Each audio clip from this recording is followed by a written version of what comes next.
Hi, I'm Jonah Essers with the Tummy Handbook. Welcome back to my series of videos on food allergies in infants and toddlers. In our first few videos, we covered the terminology around food allergies, signs and symptoms of food allergies, and whether to consider allergy testing. In this video, we're going to discuss how to consider food elimination if you're a breastfeeding mother. And so to all you breastfeeding moms out there, this is my serenade to you. There's literally millions of years of evolution around turning a mother into a food-producing machine.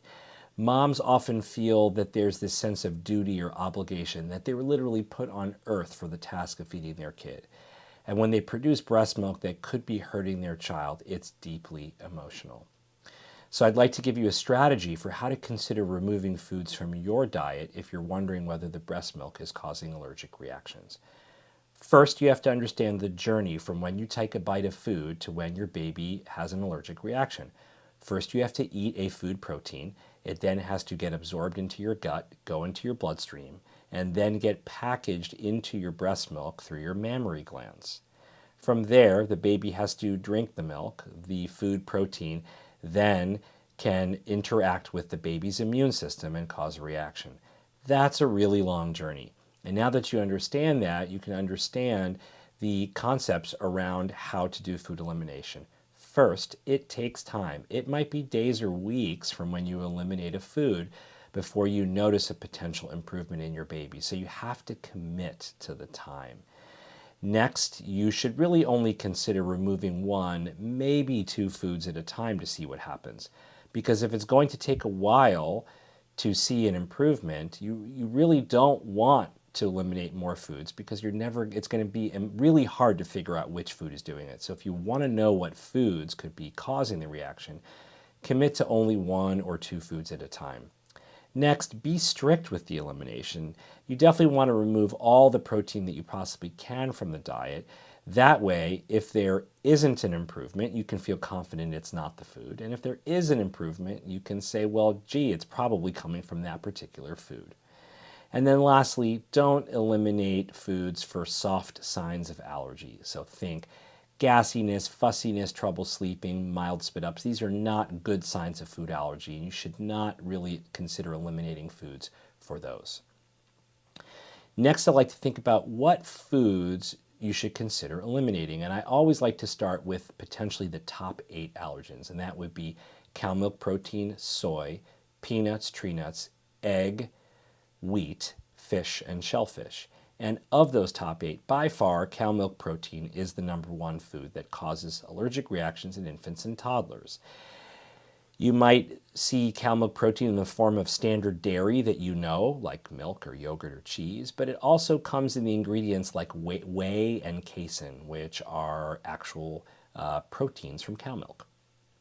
And after cow milk protein, the #2 food that would do this would be soy protein. And after those top 2, the other 6 are really far less likely. They're certainly possible, but diminishing returns on your investment after you have tried considering to remove dairy and soy. And that's the reason why most pediatricians will start with an elimination of those 2 foods first. So now that you understand what foods to consider removing and you understand how long it takes to see an improvement and how important it is to commit to that journey. Next, let's talk about whether you should consider supplementing your breast milk feeds with hypoallergenic formula. The short answer is hopefully you don't have to. The main reason would be as if your baby is exhibiting signs of poor growth in spite of you eliminating foods from your diet. And #2 would be as if you're not making enough breast milk to support your baby. And that is a very common problem when babies are having reactions in the breast milk. You definitely would want to supplement with a hypoallergenic formula. Have that conversation with your pediatrician who can walk you through what your options are. The next uncomfortable conversation to consider is whether you should completely hold breast milk in favor of hypoallergenic formula exclusively. And again, the shorter answer is hopefully not, and it's quite unusual for me to recommend that in my office. It really happens in babies that are having very severe reactions to the breast milk. Their skin is so inflamed from eczema that they're having infections on the skin they're vomiting so much that they're dehydrated and potentially admitted to the hospital. And another reason to consider withholding breast milk is if we have an exhausted, malnourished mother. Sometimes moms have eliminated so many foods and they're struggling so hard to get their baby to feed okay that they're just simply exhausted. And if that's the case, you could consider eliminating breast milk for a time or permanently. That's a personal decision. And if you potentially think you're in that boat, have that conversation with your pediatrician to discuss what your options are.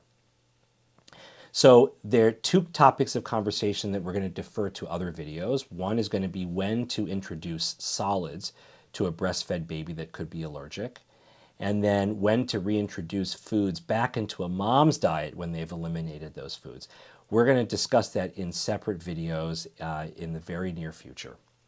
So in summary, the infant or toddler who is having allergic reactions to breast milk is a very emotional topic for families. So be kind to yourself as a mom and go easy on yourself. Next, you should only consider eliminating 1, maybe 2 foods at a time, given how challenging it is to see a response. Make sure that you go slow and wait up to a few weeks for a response before considering removing additional foods. And if you're concerned for the well-being of the baby or for the mom, talk with your pediatrician about the role of adding a hypoallergenic formula or replacing breast milk with formula. Thanks for watching. And as always, if you have questions about this video or any others, send me a comment below. And if you want to learn more about me, click on my Instagram account link below as well. Thank you so much.